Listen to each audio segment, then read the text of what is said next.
We are the party of common sense. That's what we are. That's what we are. We want to have strong borders, great education, school choice. Does everybody like school choice? We want to move the Department of Education. We're ranked at the bottom of the list, the worst. We spend more money per pupil than any other country by far, and yet we're at the bottom of the list. Out of 40, we're ranked about number 40. And I'm going to close the Department of Education and move education back to the states. And we're going to do it fast. It's here. Trump has announced that today is the day he is doing the unthinkable and shocking the left all across the nation. It's just been announced that Trump is indeed signing an executive order that will officially and decisively shut down the Department of Education. What's going on? Why is he doing it? And what does it mean for the future of education in our nation? That is precisely what we're going to find out. Hey, gang, it's me, Dr. Steve, your Patriot Professor, here to celebrate with you the dawn of a new golden age that you made possible back on November the 5th. So if you want a front row seat on everything happening in this new and rising civilizationalist populist age, make sure to smack that bell and subscribe button. Also, as you all know, the crypto revolution is here. President Trump vows to make America the crypto capital of the world, and that means you do not want to miss out on the most significant wealth transfer happening right now. Turley Talks Crypto provides the safest, most secure way to protect your retirement accounts with world-class proven strategies. Backed by AI-driven technology, TurleyTalksCrypto.com has delivered 650% returns to everyday Americans over the past 4 years. So don't let the financial elites keep you from your share, whether through an IRA or direct cash investment. Turley Talks Crypto offers a secure path to capitalize on the crypto revolution. Click on that link below or visit TurleyTalksCrypto.com today to learn more. That's TurleyTalksCrypto.com, where true Americans secure their financial future.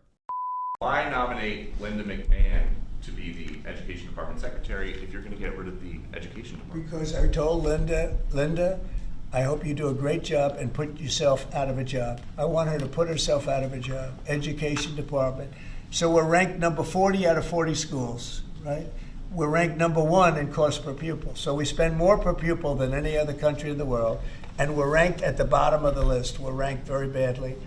And what I want to do is let the states run schools. I believe strongly in school choice. But in addition to that, I want the states to run schools. So today is the day. The Wall Street Journal broke the story last night. In a leaked memo, it was announced that President Trump will sign today an executive order to begin dismantling the Department of Education once and for all. A draft of the executive order instructs Education Secretary Linda McMahon to, quote, take all necessary steps to facilitate the closure of the Education Department based on the maximum extent appropriate and permitted by law. Now, this is beyond huge. And it is a major blow to the leftist ecosystem in our nation. As many of you know, the Department of Education was established back in 1979 by Jimmy Carter as a gift, dare I say, as a bribe to get the support of the teachers' unions when he was being challenged by Ted Kennedy in the Democrat presidential primary that year. It was, from its very inception, a left-wing liberal institution. It was founded by leftists for leftists, and it has since become the single most radically left-wing department in the entire government, bar none, and that's saying something. Back in February, the Trump administration slashed nearly $900 million in Department of Education research contracts after it was discovered that tens of millions of dollars went to promote racial preferences in teacher hiring, cultural sustaining pedagogical practices like, I kid you not, ethno-mathematics to make minority students supposedly feel like they belong in the classroom, and school standards centered around critical race theory and acknowledging microaggressions throughout school culture. Again, the Department of Education is nothing more than a left-wing slush fund created by leftists for leftists. As President Trump has repeatedly underscored, the department has overseen one of the most dramatic declines in test scores and academic standards ever witnessed in our nation's history, and yet its annual budget continues to increase every single year.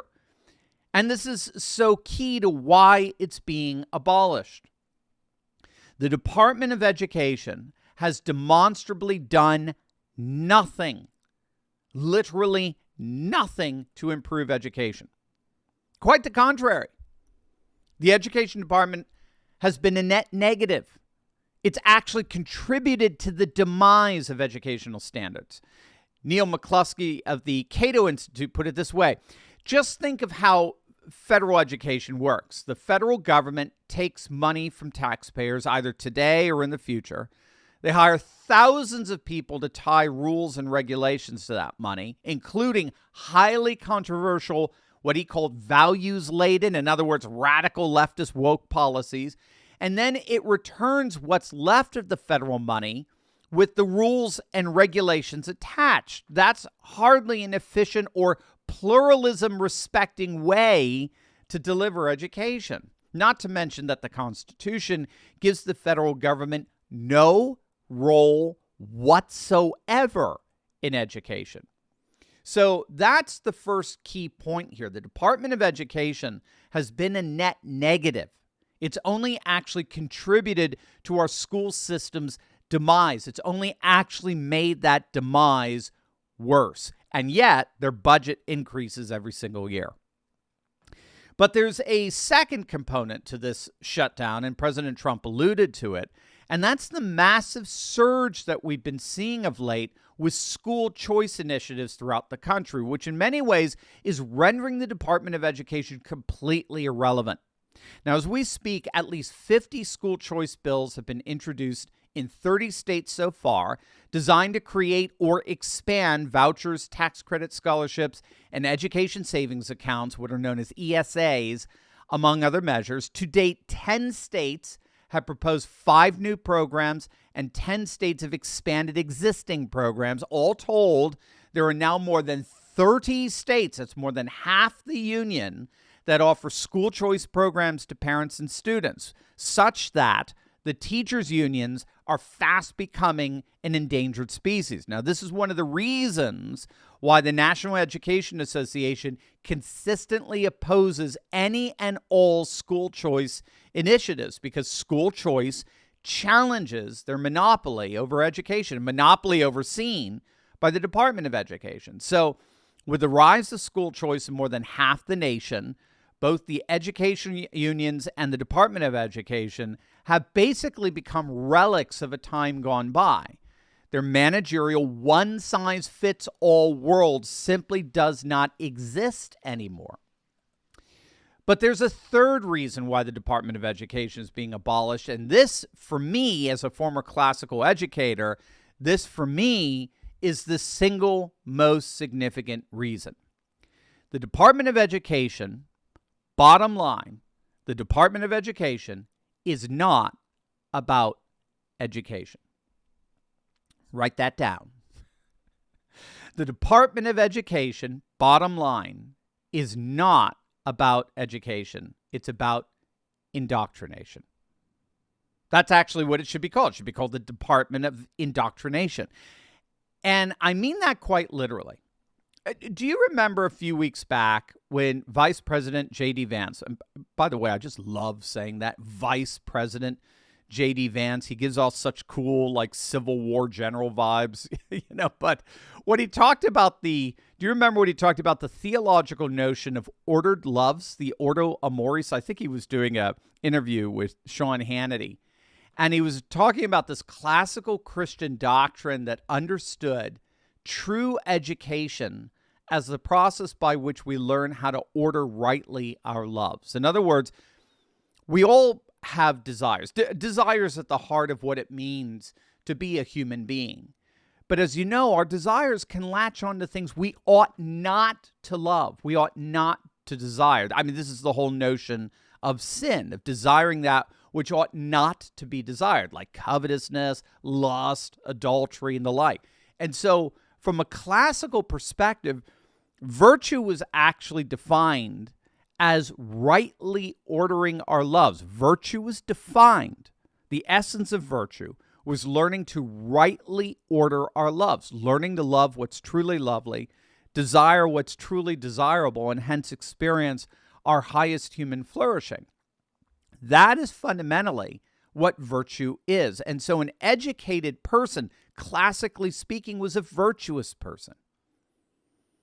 A person who is trained to order their loves rightly. This is what education actually means. The word educare means to lead. That we get the word duke. It's derived from the same word for duke. It means to lead. It means to guide our loves to love rightly. But the key here is that education, historically speaking, wasn't just about information acquisition. It wasn't just about being able to take an SAT test and pass it with a high score. Education was about being led in such a way so that your character was formed.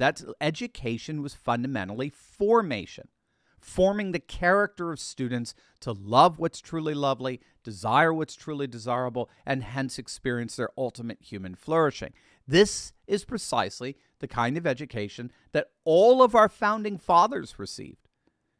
Education in the West for over 2,000 years centered on cultivating wisdom and virtue in the student. The student was expected to acquire wisdom, which understood the world in a manner in which God created it, nature and nature's God, as the founding fathers would put it.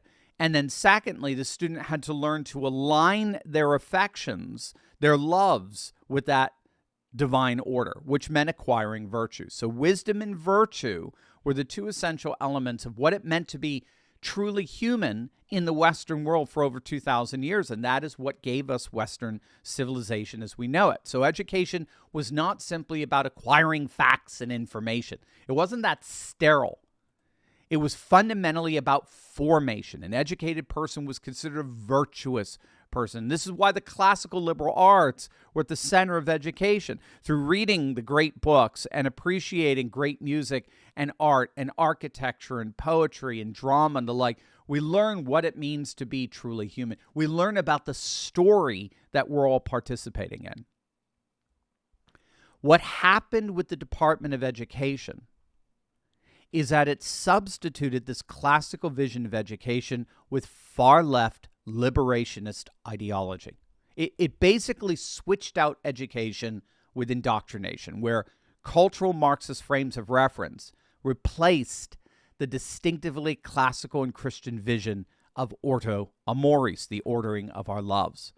And as a result, rather than cultivate the students' affections, woke education sought to cultivate activists. Again, write that down.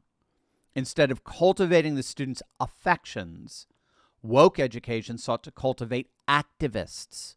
Woke activists who would perpetuate and defend left-wing sentiments and goals. And so the fundamental reason why education has been failing in our nation is actually quite simple.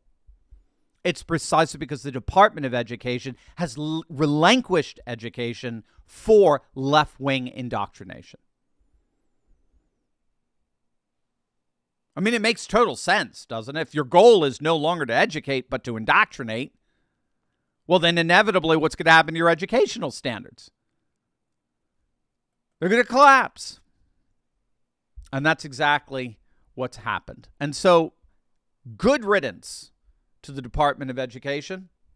I hope today's executive order drives a stake through its heart, guaranteeing that it will never, ever raise its ugly head again.